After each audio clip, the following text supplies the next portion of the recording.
الحمد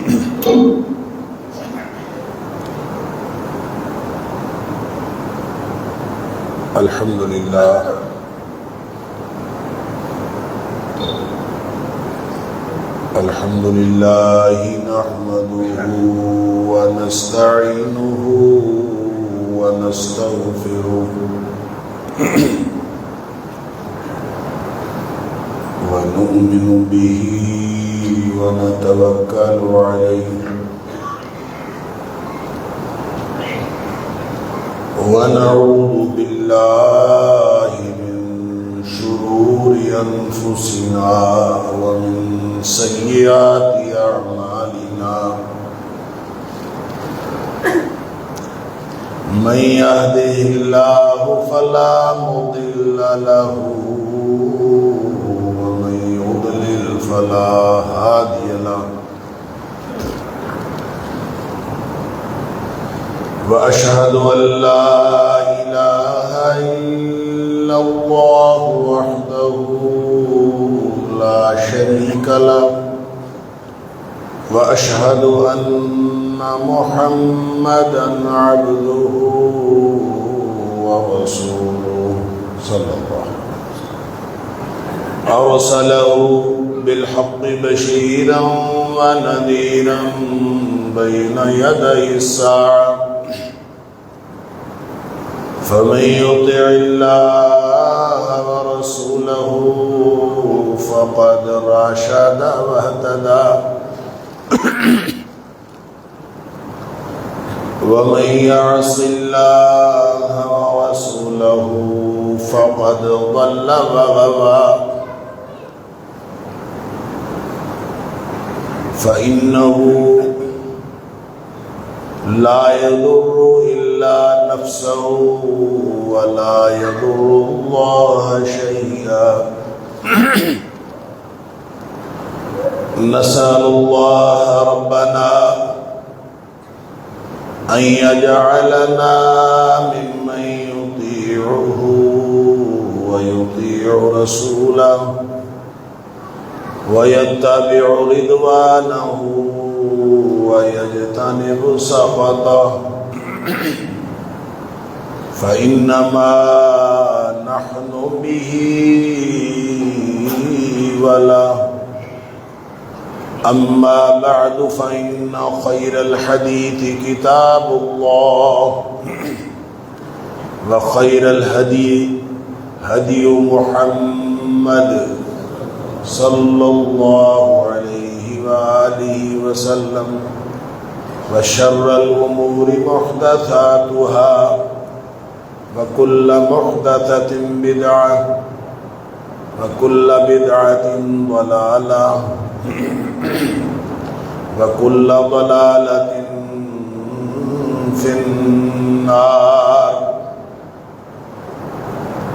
فأعوذ بالله السميع العليم من الشيطان الرجيم من همزه ونفخه ونفثه بسم الله الرحمن الرحيم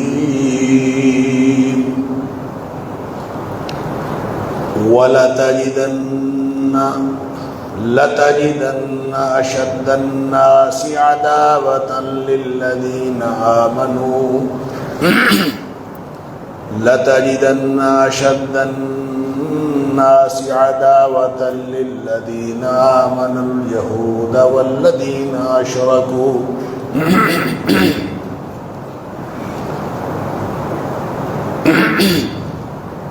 یقیناً تو پائے گا دشمنی میں لوگوں میں سے سب سے زیادہ سخت اہل ایمان کے لیے یہودیوں کو اور ان لوگوں کو جو مشرک ہوئے. صدق اللہ العظیم. اللہ کریم نے ہمیں دنیا میں جن آزمائشوں میں مبتلا کیا ہے وہ آزمائشیں وہ امتحان میں ہمیشہ عرض کرتا ہوں کہ ہمہ جہت بھی ہے اور ہمہ گیر بھی ہے. اور بعض اوقات یہ امتحان بڑا واقعاتی نوعیت کا ہوتا ہے، اور اس حوالے سے میں نے چند باتیں آپ کے سامنے گزشتہ جمعے میں رکھی تھی کہ جو فلسطین کا مسئلہ ہے اس وقت پوری دنیا میں سلگتا ہوا، مسلمان مرد، عورتیں، بچے، کمزور، نہتے، ان کے اوپر مسلسل ظلم ڈھایا جا رہا ہے، اور تقریباً ان کے حقوق کو سلب کیے ہوئے ایک صدی بیت گئی، اور دنیا میں جو انسانی حقوق کے علمبردار کہلانے والے کوئی بھی ان کے ساتھ کھڑا نہیں ہے، بلکہ المیہ یہ ہے کہ جو وقت کی سپر پاور ہے، جو اپنے آپ کو انسانیت کا علمبردار کہتے ہیں، وہ ظلم ڈھانے والوں کے ساتھ کھڑے ہیں، اور وہ ان کی امداد کرنے کے لیے وہاں پہنچے ہیں، نہ یہ کہ وہ مظلوموں کی مدد کریں، وہ ظالموں کی مدد کرنے کے لیے وہاں کھڑے ہیں۔ ان حالات میں یہ امتحان اس قوم کی بجائے جو پس رہی ہے، جو ظلم کی چکی میں، اس قوم کی بجائے یہ پوری ملت اسلامیہ کا امتحان ہے، اور وہ ملت اسلامیہ جو اپنے گھروں میں، اپنے ملکوں میں اور اپنے اپنے معاشروں میں بڑے سکون سے زندگی بسر کر رہے ہیں، ہم سے بھی قیامت والے دن اللہ کریم ان کے بارے میں سوال ضرور کرے گا کہ تم زندہ تھے اور تم سکون میں تھے، تمہارے پاس طاقت بھی تھی، تم بول سکتے تھے، تم کچھ کہہ سکتے تھے، تم کچھ کر سکتے تھے، تو تم نے کیوں نہیں کیا؟ ان سب کا جواب ہمیں قیامت والے دن اللہ کے سامنے دینا پڑے گا۔ اس حوالے سے اس مسئلے کی تفہیم کے لیے کہ مسئلہ کیا ہے کہ یہود اپنے آپ کو اس سرزمین کا مالک سمجھتے ہیں، جبکہ اصل مالک اس کے وہاں کے مقامی باشندے ہیں۔ اس حوالے سے ایک تو میں نے آپ کو تاریخی تجزیہ عرض کیا تھا، اور تاریخی حقائق کی روشنی میں یہ بات سامنے رکھی تھی کہ وہ علاقہ کنعانیوں کا ہے، اسی وجہ سے اس کو کنعان بھی کہا جاتا تھا۔ 4,500-5,000 ہزار سال سے لے کر آج تک وہاں کی مقامی آبادی جو نبی اکرم صلی اللہ علیہ وسلم کے تشریف لانے کے بعد مسلمان ہو گئے، اور ان کی رشتہ داریاں ہوئیں کنعانیوں کی وہاں پہ بحیرہ روم کے، جس کو میڈیٹرینین سی کہتے ہیں، اس کے مشرقی کنارے پر جو فلسطین کے ساتھ لگتا ہے، اس کنارے پر جو قبیلے آباد تھے وہ فلسطی کہلاتے تھے، تو ان قبائل کے ساتھ ان کی رشتہ داریاں ہوئیں۔ یہ ہزاروں سال سے مقامی آبادی ہے، انہی کا حق ہے، ان کو گھروں سے نکالا جا رہا ہے، اور نکال کون رہے ہیں؟ یہودی نکال رہے ہیں۔ اور یہودیوں کا دعویٰ یہ ہے کہ یہاں چونکہ ہیکل سلیمانی تھا، حضرت سلیمان علیہ السلام نے جو یہاں پہ ایک مسجد یا عبادت گاہ تعمیر کی تھی، جس کو ہیکل سلیمانی کہا جاتا ہے، اس کی ایک دیوار نشانی کے طور پر باقی ہے۔ اسی دیوار کے اوپر یہودی جاتے ہیں اور جا کے رو رو کے اور ٹکرے مار مار کے عبادت کرتے ہیں، اس کو دیوار گریہ بھی کہا جاتا ہے۔ وہ ہیکل سلیمانی کی بچی ہوئی دیوار، اور ان کا لے دے کے جو دعویٰ ہے وہ یہ کہ یہاں چونکہ ہیکل سلیمانی تھا، لہذا یہ ہمارا ہے اور ہمیں اس کے اوپر ہمارا حق بنتا ہے۔ یہ بالکل اسی طرح سے ہے، تاریخ میں نے عرض کیا تھا کہ محض 400 سال کا ایسا عرصہ ہے درمیان میں، ان 4,500-5,000 ہزار سالوں میں 400 سال کا عرصہ ایسا ہے جب یہودیوں نے اس علاقے کے اوپر قبضہ کیا رکھا، اس وقت کے انبیاء جو تھے، ہر دور کا نبی وہ سچا نبی ہوتا ہے اور اس کے پیروکار سچے مسلمان ہوتے ہیں۔ یہودی نسلاً اپنے آپ کو بنی اسرائیل کے ساتھ جوڑ کر اور یہ کہہ کر کہ ہم چونکہ بنی اسرائیل کی اولاد میں سے ہیں اور بنی اسرائیل کا قبضہ فلسطین کے اوپر رہا ہے، اس لیے وہ اپنا حق جتاتے ہیں کہ اس کے اوپر ہمارا حق ہے۔ یہ الگ بات ہے کہ ان کا بنی اسرائیل کے ساتھ بھی تعلق بنتا ہے کہ نہیں بنتا، یہ بنی اسرائیل کی اولاد میں سے بھی اس طرح سے بنتے ہیں کہ نہیں بنتے، یہ بھی ایک الگ بحث ہے۔ لیکن اگر اس کو ان کو بنی اسرائیل کی اولاد سمجھ بھی لیا جائے تو محض 400 سال کا عرصہ ہے، 1000 سال قبل مسیح سے لے کر 600 قبل مسیح تک، یہ جو درمیانی 400 سال کا عرصہ ہے، کیونکہ 585 یا اس کے قریب کا علاقہ 584 یا 85 قبل مسیح کا واقعہ ہے جب بخت نصر نے یہودیوں کو یہاں سے نکال باہر کیا تھا، اور وہ اس نے ہزاروں مارے تھے اور لاکھوں کو قید کر کے اپنے ساتھ لے گیا تھا۔ پھر یہ کوئی اس کے 200-300 سال بعد یا 400 سال بعد جو سائرس ایرانی آیا تھا تو اس نے ان کے اوپر ترس کھاتے ہوئے ان کو واپس لا کے وہاں آباد کیا، ان کو آزاد بھی کیا اور ان کو وہاں پہ دوبارہ آباد کیا۔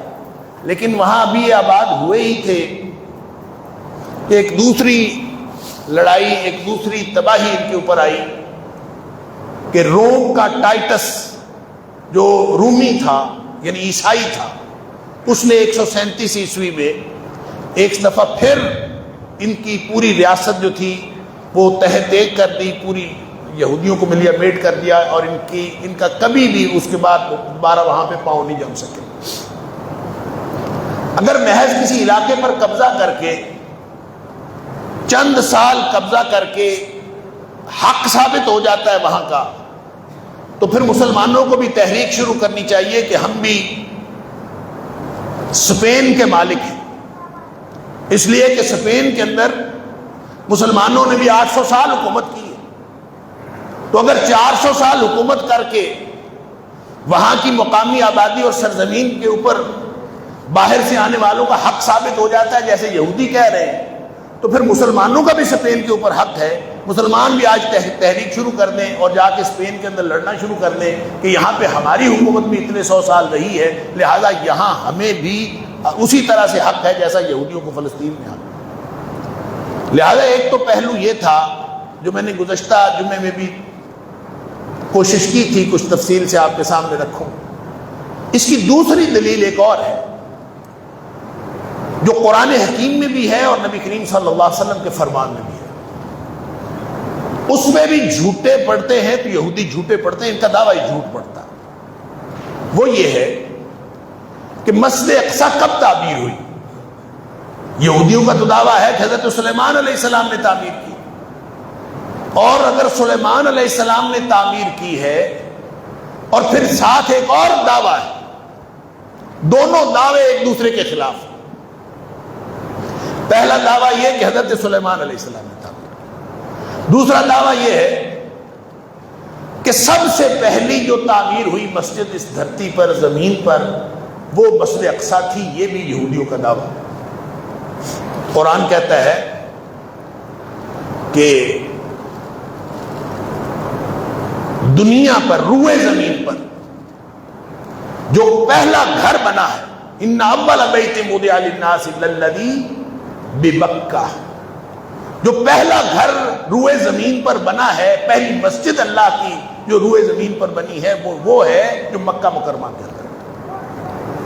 لہذا ان کا یہ دعویٰ جھوٹ ہے جو کہتے ہیں کہ پہلے مسجد اقصیٰ بنی، ایک تو یہ دعویٰ جھوٹا ہو گیا، دوسرا یہ کہ یہ مسجد اقصیٰ پھر اس سے کتنے دیر بعد بنی ہے، کتنی پہلے بنی، ظاہر ہے پہلے تو مسجد حرام بنی ہے اور اس کے بعد مسجد اقصیٰ بنی ہے۔ یہ بخاری شریف کی حدیث ہے، نبی کریم صلی اللہ علیہ وسلم سے پوچھا گیا کہ اللہ کے رسول صلی اللہ علیہ وسلم سب سے پہلی مسجد دنیا پہ کون سی بنی؟ نبی کریم صلی اللہ علیہ وسلم فرمایا مسجد حرام. پھر اگلی بات اس نے پوچھی پوچھنے والے نے ثم ایون، اس کے بعد کون سی مسجد بنی؟ تو نبی کریم صلی اللہ علیہ وسلم فرمایا مسجد اقصی، یعنی مسجد حرام کے بعد جو دوسری مسجد بنی ہے وہ مسجد اقصی ہے.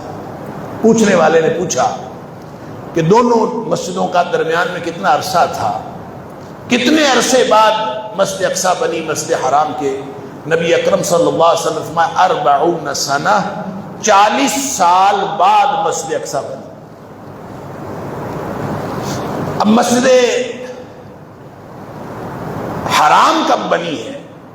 اگر اس کا تعین ہو جائے تو یہ تعین کرنے میں پھر آسانی رہے گی کہ مسجد اقصی کب بنی، اس کے 40 سال بعد بنی. تو مسجد حرام کو جو تعمیر کیا تھا حضرت ابراہیم علیہ السلام اور حضرت اسماعیل علیہ السلام نے.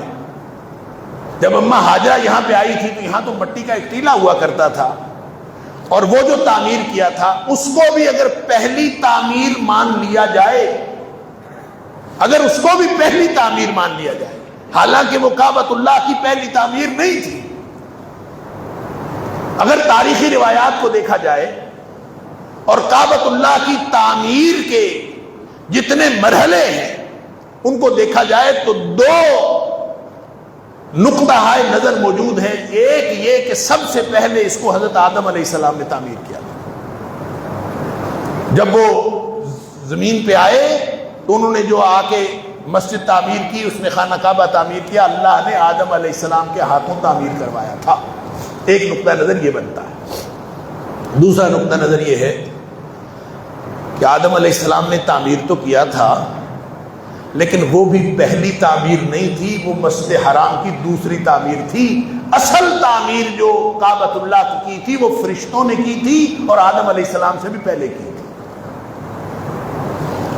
لہذا آپ فرشتوں کی تعمیر کو مانیں تو آدم علیہ السلام کی تعمیر دوسری تعمیر ہے. اگر فرشتوں کی تعمیر کو نہ مانیں تو آدم علیہ السلام کی تعمیر کو پہلی تعمیر بھی مان لیں تو بھی حضرت ابراہیم علیہ السلام اور حضرت اسماعیل علیہ السلام نے جب کعبۃ اللہ تعمیر کیا تھا تو وہ پہلی تعمیر تو ہرگز نہیں تھی.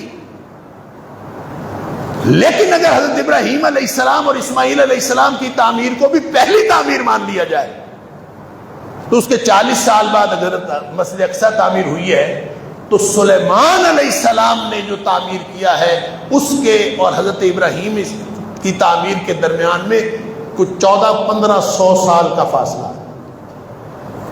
تاریخی طور پر بھی ان کا سارا دعویٰ جھوٹا، قرآن کے اعتبار سے ان کا سارا دعویٰ جھوٹا اور حدیث کے اعتبار سے ان کا پورا دعویٰ جھوٹا.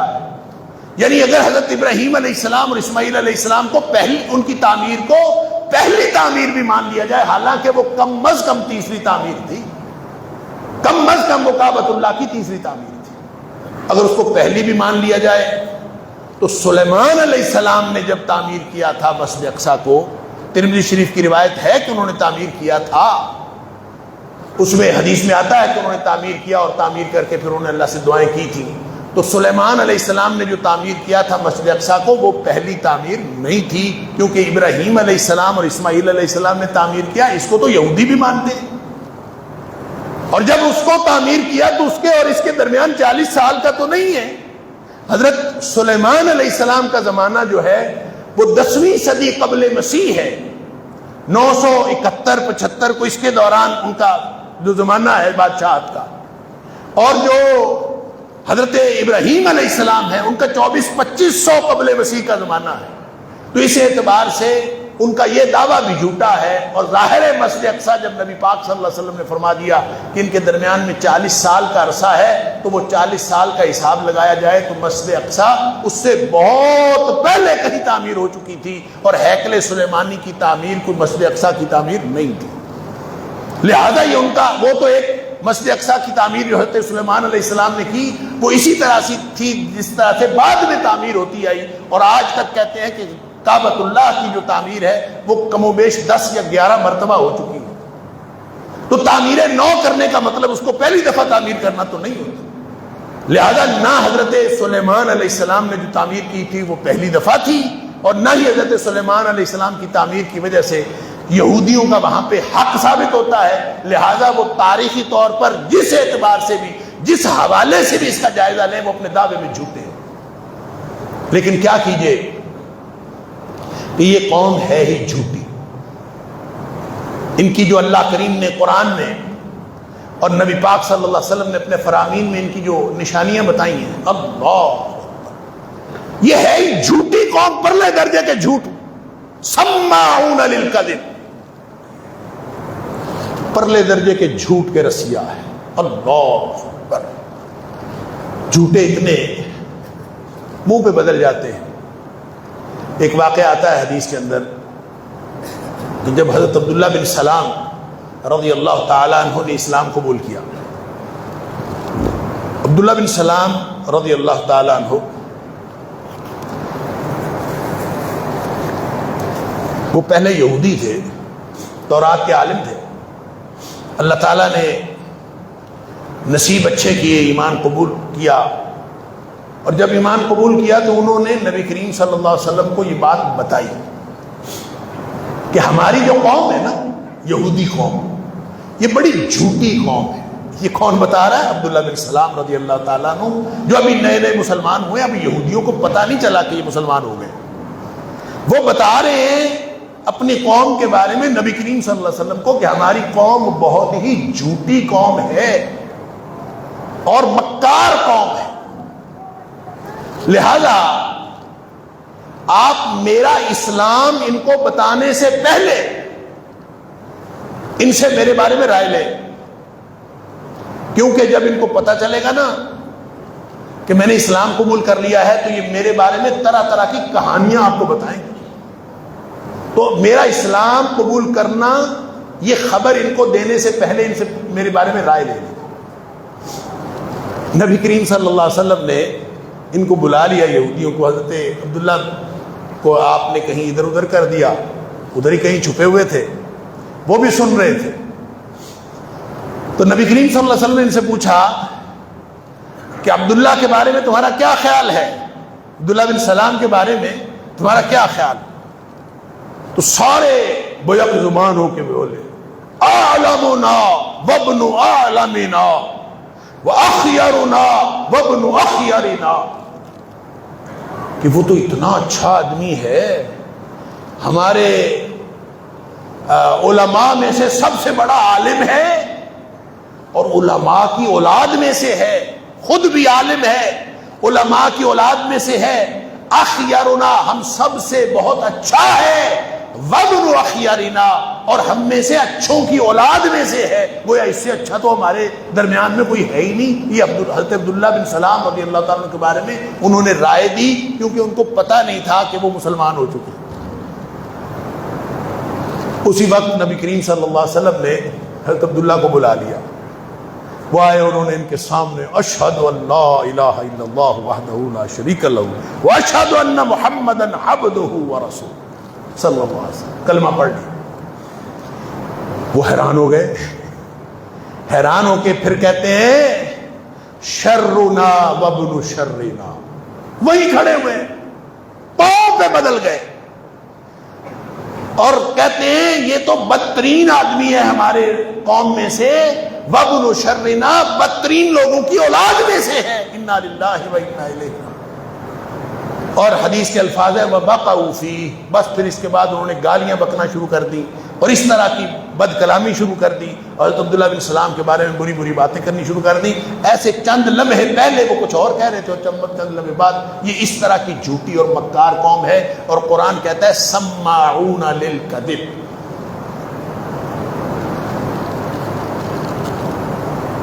یہ جو سماعون، سماع کی جمع ہے، سماعون، اس کا مطلب ہے بہت زیادہ کوشش کر کے، محنت کر کے، ساری صلاحیتیں لگا کے سننا. ایک ہوتا ہے سماع، اور اس کا یعنی سامع یسمعو، سننا. اس کا اسم الفاعل بنتا ہے سامع، جو سن رہا ہوتا. تو سماع جو ہوتا ہے یہ مبالغے کا صیغہ ہے، بہت زیادہ سننے والا. کس کو سننے والا؟ للکذب، جھوٹ کو. اب اس کو قرآن نے ایک اور جگہ بھی فرمایا سماعون للکذب لقوم آخرین لم یاتوک.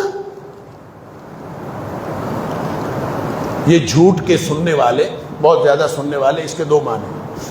ایک معنی تو یہ ہے کہ جھوٹ کو بہت زیادہ سنتے ہیں، جھوٹ کے رسیا ہے، جہاں جھوٹی خبر ملے وہ لے لیتے ہیں. اور دوسرا اس کا معنی ہے کہ یہ جھوٹ کے لیے سنتے ہیں، لقوم آخرین، کسی دوسری قوم تک پہنچانے کے لیے، جھوٹ کے لیے، جھوٹ بنانے کے لیے. لم یاتوک، جو ابھی آپ کے پاس اے حبیب صلی اللہ علیہ وسلم جو آپ کے پاس نہیں آئے، یہ ان کے لیے خبریں اکٹھی کرتے ہیں. دنیا سے خبریں اکٹھی کرنا اور اکٹھی کر کے ان کو جھوٹ بنانا اور جھوٹ بنا کے پھر لوگوں کے سامنے پیش کرنا، قرآن نے یہ فرمایا کہ یہ ان کا ہمیشہ سے ان کی فطرت اور ان کے کرتوت ہی ہوئی. سماعون للکذب، اس کی تفصیل میں عرض کرتا ہوں. اور دوسری جو خصوصیت قرآن نے ان کی بتائی وہ ہے اکالون للسحت. یہ مبالغے کے صیغے کے ساتھ دونوں بتائیں. اکالون للسحت، آکل ہوتا ہے کھانے والا، اور اکال ہوتا ہے بہت زیادہ کھانے والا. کس کو؟ للسحت، حرام کھانے والا. اتنے پرلے درجے کے حرام خور دنیا میں کوئی اور نہیں، اور اتنے پرلے درجے جھوٹے اور جھوٹ کے رسیا اور جھوٹ کو سننے والے اور جھوٹ کے لیے سننے والے اور کوئی نہیں. ویسے تو ان کی بہت ساری خصوصیات ہیں، بندہ حیران رہ جاتا ہے. قرآن نے کھول کھول کر ان کا کردار بیان کیا، یعنی حق کو جاننے کے باوجود اس کا انکار کرتے ہیں. اللہ تعالیٰ قرآن میں فرماتا ہے کہ انہوں نے قرآن کا اختلاف کیا ہے، اس کے ان کے پاس کھلی آیات آئیں، وَآتَيْنَاهُمْ آیَاتٌ بَيِّنَاتٌ، ہم نے ان کو کھلی آیات، کھلی نشانیاں دی ہیں. وَآتَيْنَاهُمْ بَيِّنَاتٌ مِنَ الْأَمْرِ، کھلی نشانیاں ہم نے ان کو دی.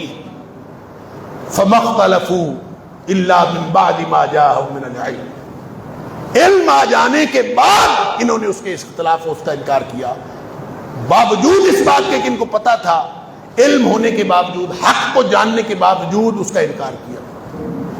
پھر قرآن نے یہ بھی کہا کہ یہ پرلے درجے کی سخت دل اور پتھر دل قوم ہے.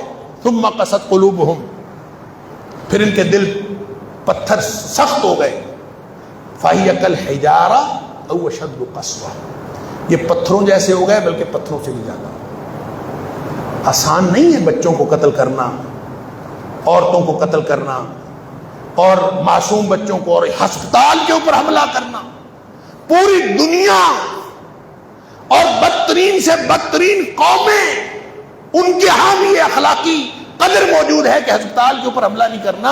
دنیا کائنات کے کسی جنگی قانون میں بھی ہسپتال کے اوپر حملہ کرنا یہ حرام ہے، یہ منع ہے. لیکن یہ ایسی بدترین قوم ہے کہ ہسپتال کے اوپر، مریضوں کے اوپر، اور جو میڈیکل کا عملہ ہے ان کے اوپر بھی بمباری کرتے ہوئے ان کو کچھ بھی نہیں ہوتا. ایسی کوئی پتھر دل قوم. علی ھذا القیاس، ضدی پرلے درجے کے، سود خور پرلے درجے کے، اپنے آپ کو اچھا کہنے والے، نحن ابناء اللہ واحباؤہ، ہم سب سے اچھے ہیں، باقی ساری انسانیت اس کو یہ کیڑے مکوڑے سمجھتے ہیں کہ ہم اچھے ہیں. نحن ابناء اللہ واحباؤہ، ہم اللہ کے بیٹے ہیں، اللہ کے چہیتے ہیں. بس ہم جو یہودی ہوا، جو اس نسل سے ہوا، وہ تو چہیتا ہے، باقی ساری سب کو یہ گوئم کہتے ہیں، امیین کہتے ہیں، کہ باقی سارے تو غیر انسانی مخلوق ہے، ان کے ساتھ جو مرضی کر دیا جائے کوئی فرق نہیں پڑتا. یہ اس قوم کی شناخت ہے. بات اللہ کی ہو تو اکڑ جاتے ہیں، بات اللہ کے رسول صلی اللہ علیہ وسلم کی ہو یا اللہ کے رسولوں کی ہو تو ان کے آگے اکڑ جاتے ہیں. قرآن کہتا ہے فَكُلَّمَا جَاءَكُمْ رَسُولٌ بِمَا لَا تَهْوَىٰ أَنفُسُكُمْ، جب بھی کبھی کوئی رسول آیا تمہارے پاس، تمہارا کردار تو یہ ہے، جب بھی کوئی رسول آیا، اکیلے کو نبی پاک صلی اللہ علیہ وسلم کی بات تھوڑی، جب بھی کوئی رسول آیا، بِمَا لَا تَهْوَىٰ أَنفُسُكُمْ، ایسا حکم ہو جو تمہارا دل نہیں چاہتا تھا، تمہاری خواہش کے خلاف ہوا، استکبرتم، تم اکڑ گئے، اللہ کے حکموں کے خلاف اکڑ گئے، نبیوں کے حکموں کے خلاف اکڑ گئے، قتل کر ڈالا نبیوں کو. اللہ اکبر. کہ وَفَرِيقًا تَقْتُلُونَ وَتَأْسِرُونَ فَرِيقًا، کچھ نبیوں کو قید کر لیا، کچھ نبیوں کو قتل کر ڈالا اور نبیوں کے ساتھ برے حال کیے. پھر اگر کوئی امت میں سے کوئی مسلح اٹھا، کوئی کسی نے اٹھ کے اصلاح کرنے کی کوشش کی تو ان کو مار ڈالا. اللہ اکبر. یوں یہ ایسی قوم جو ہمیشہ سے اللہ کی بھی نافرمان، اللہ کے رسولوں کی نافرمان، پرلے درجے کی حرام خور، سود خور. سود کا نظام پوری دنیا میں دو قوموں کا پیدا کیا ہوا ہے، دو قوموں کا رائج کیا ہوا ہے. سب سے اولین قوم یہودیوں کی قوم ہے جنہوں نے پوری دنیا میں سود کا نظام رائج کیا. نبی پاک صلی اللہ علیہ وسلم کے دور میں بھی سب سے بڑا جو سودی نظام تھا وہ یہودیوں کا تھا. یا یہودیوں کا یہ پسندیدہ نظام ہے سودی، یا پھر ہندو کا یہ پورا یہ نظام ہے، مگر نہ یہ باقی قوموں کے اندر تو بعد میں آیا. یہ دونوں اقوام اللہ کے دشمن اور اپنا نظام صرف اپنے پیٹ کی خاطر اور اپنا فائدہ حاصل کرنے کے لیے پوری دنیا کو تہہ کر دینے والے اور کسی کی زندگی تک کی پرواہ نہ کرنے والے، یہ ایسی قوم ہے. اللہ اکبر. سوال یہ پیدا ہوتا ہے ایسی قوم کو تو تباہ و برباد ہو جانا چاہیے تھا. ہم تو قرآن میں پڑھتے ہیں اس طرح کا کردار رکھنے والی قومیں، وہ چاہے قوم عاد تھی، چاہے قوم سمود تھی، چاہے قوم نوح تھی، چاہے قوم لوط تھی، چاہے قوم شعیب تھی، وہ تو سارے کے سارے تباہ و برباد کر دیے گئے، ان میں سے کوئی نہیں بچا. ان کے اوپر تباہیاں آئی ہیں. بخت نصر تباہی بن کے ٹوٹا، ٹائٹس رومی تباہی بن کے ٹوٹا، شلما نصر نے اس سے پہلے شمالی ریاست ان کی 786 میں تباہ و برباد کی. یہ تباہیاں ہوتی رہیں. بعد میں یہ جو ہٹلر نے جو ان کے ساتھ کیا وہ بھی ہوا، لیکن پھر بھی ان کو باقی اللہ نے رکھا ہوا ہے. اس میں حکمت کیا؟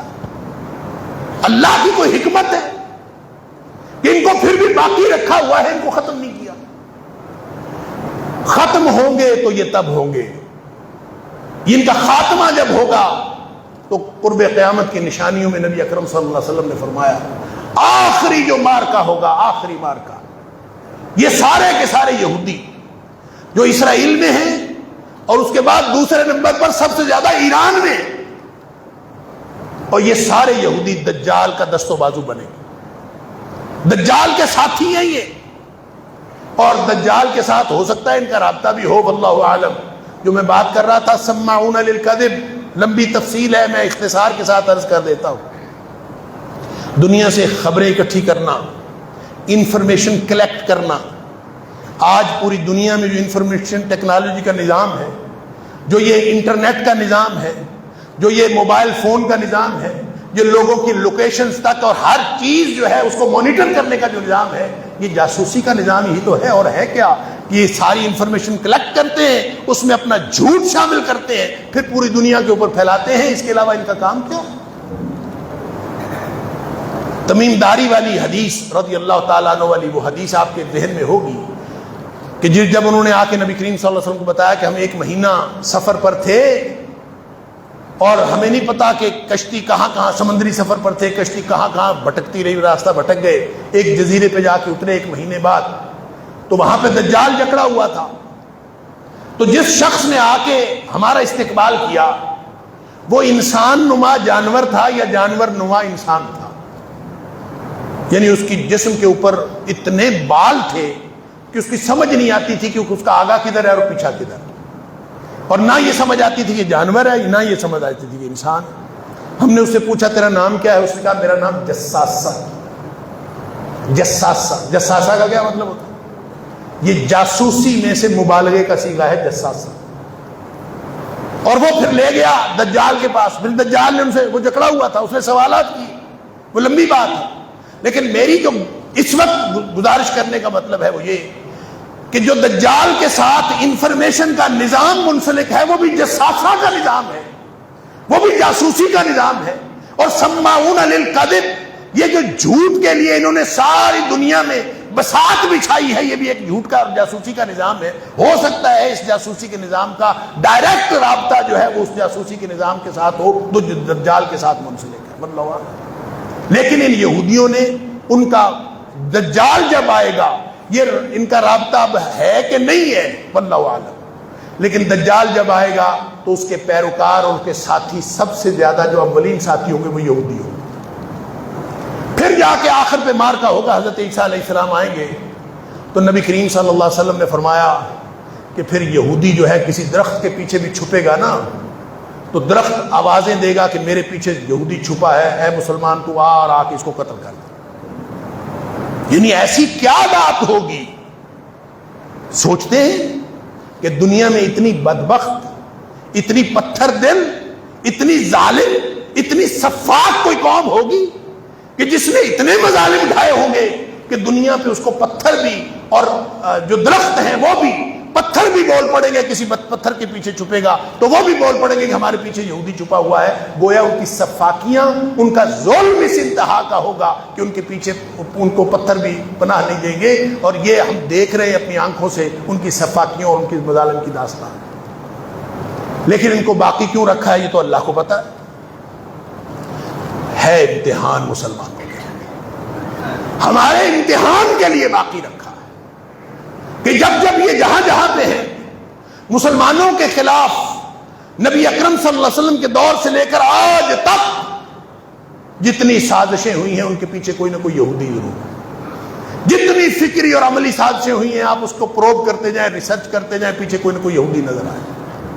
حضرت موسیٰ علیہ السلام کو تنگ کرنے والے یہودی، حضرت عیسیٰ علیہ السلام کو اپنی تعین قتل کر دینے والے، انا قتلنا المسیح عیسی ابن مریم، کہتے تھے ہم نے قتل کر دیا عیسیٰ علیہ السلام کو۔ اللہ فرماتا ہے بکواس کرتے ہو، ما قتلوہ ما صلبوہ، نہ انہوں نے قتل کیا، نہ انہوں نے ان کو صلیب دی، وہ تو اللہ نے ان کو بچا لیا، وہ جس کو انہوں نے قتل کیا تھا وہ تو کوئی ہم شکل تھا، اس کو قتل کر کے خوش ہوتے پھرتے تھے، اللہ نے آسمان پہ اٹھا لیا۔ یہ تو کہتے تھے کہ ہم نے عیسیٰ علیہ السلام کو قتل کر دیا، یہ ان کا سلوک تھا حضرت عیسیٰ علیہ السلام کے ساتھ۔ پھر نبی اکرم صلی اللہ علیہ وسلم کے ساتھ آپ پر جادو کرنے والا لبید بن عاصم یہودی، نبی اکرم صلی اللہ علیہ وسلم کو زہر آلود بکری روسٹ کھلانے والی یہودیہ خاتون، اللہ اکبر، نبی کریم صلی اللہ علیہ وسلم کو وہ جو زہر آلود بکری اس نے خیبر کے موقع پر کھلائی تھی۔ اما عائشہ صدیقہ رضی اللہ تعالیٰ عنہا فرماتی ہیں کہ مرض الموت میں بھی نبی اکرم صلی اللہ علیہ وسلم نے فرمایا کہ وہ جو یہودی خاتون نے مجھے زہر آلود بکری کھلائی تھی نا، میں اس کی تکلیف آج بھی اپنے اندر محسوس کرتا ہوں۔ یہ کون سا وقت تھا، کون سی شخصیت تھی دنیا میں جس کے خلاف انہوں نے سازش نہیں کی۔ لہذا یہ جو چھوڑے گئے ہیں زندہ، اور یہ حضرت عیسیٰ علیہ السلام کے دور تک یہ زندہ رہیں گے، یہ امتحان میرا اور آپ کا ہے، ہم سب کا ہے کہ ہم اس دنیا میں کس طرح سے ان کے ساتھ مقابلہ کریں۔ وہ بعض جو مفکرین ہیں ان کا یہ بہت خوبصورت تجزیہ ہے، وہ کہتے ہیں کہ مسلمانوں کی ذمہ داری تھی قیادت کرنا، لیکن مسلمانوں نے اپنی کوتاہی، اپنے فرض سے کوتاہی کی، لہذا ان کی سزا دینے کے لیے اللہ نے یہودیوں کو قائم رکھا ہے اور باقی رکھا۔ کہتے ہیں کہ گاؤں میں جس کو چودھری نے جوتے پڑوانے ہوتے ہیں نا، اور سب سے زیادہ جس کو رسوائی کے ساتھ جوتے مروانے ہوتے ہیں، گاؤں کے چوڑے سے کہتا ہے کہ اس کو جوتے مارو، اور جو چوڑا اور مسلی ہوتا ہے، جو بدترین، جو کم ترین اور کمی ترین آدمی ہوتا ہے، اس کو کہتا ہے ڈیرے میں اس کو چودھری، اس کو جو اپنے آپ کو چودھری کہتا ہے، ملک کہلاتا ہے، چودھری کہلاتا ہے، اس کو جوتے مارو تاکہ جوتے تو مارنا ہے، اس کی رسوائی ہو۔ تو شاید یہ یہودیوں کی بدترین قوم اللہ نے ہمیں جوتے مارنے کے لیے رکھی۔ اگر مسلمان اپنے آپ کو اپنی اقتدار ہم 58 اسلامی ملکوں میں تقسیم ہے، ہر ایک کو اپنی اپنی پڑی ہوئی ہے، کسی کو کسی کا خیال نہیں ہے۔ وہ کوئی بولتا ہے ہم فلسطینیوں کی اخلاقی مدد جاری رکھیں گے، کوئی کہتا ہے اصولی مدد جاری رکھیں گے، اور بدبختوں ان کو اصولی اور اخلاقی مدد کی ضرورت نہیں ہے۔ لڑائی ہو رہی ہے، وہ لڑ رہے ہیں، وہ حالت جنگ میں ہیں، ان کو ضرورت ہے تو جنگ اور لڑائی کی ضرورت ہے۔ تم جا کے ان کے ساتھ کندھے سے کندھا ملا کے لڑو۔ اگر 58 اسلامی ملکوں میں سے کسی میں غیرت ہے تو جا کے ان کے ساتھ مل کے لڑے اور ان یہودیوں کا مقابلہ کرے، وگرنہ اللہ کو دینے کے لیے جواب تیار کر رکھے۔ میں ہمیشہ یہ بات کرتا ہوں، میں اور آپ ہم انفرادی طور پر نہیں لڑ سکتے، ہم بے بس ہیں۔ ذمہ داری ملک کے سپہ سالار کی ہے، ذمہ داری ملک کے حکمرانوں کی ہے، ہم صرف ان کو جھنجھوڑ سکتے ہیں کہ آپ جا کے لڑو، لڑائی کے علاوہ کوئی راستہ نہیں ہے۔ اخلاقی مدد میں کر سکتا ہوں، اخلاقی مدد آپ کر سکتے ہیں، ہم تقریریں کر سکتے ہیں، ہم گفتگو کر سکتے ہیں۔ آپ کو اللہ نے طاقت دی ہے، آپ ان کے ساتھ جا کے مل کے کھڑے ہو کے ان کا مقابلہ کریں۔ اللہ نے آپ کی ذمہ داری یہ لگائی۔ اللہ تعالیٰ مجھے اور آپ کو، ہم سب کو اس امتحان میں بھی، اس آزمائش میں بھی کامیاب ہونے کی توفیق عطا فرمائے۔ وآخر دعوانا الحمدللہ۔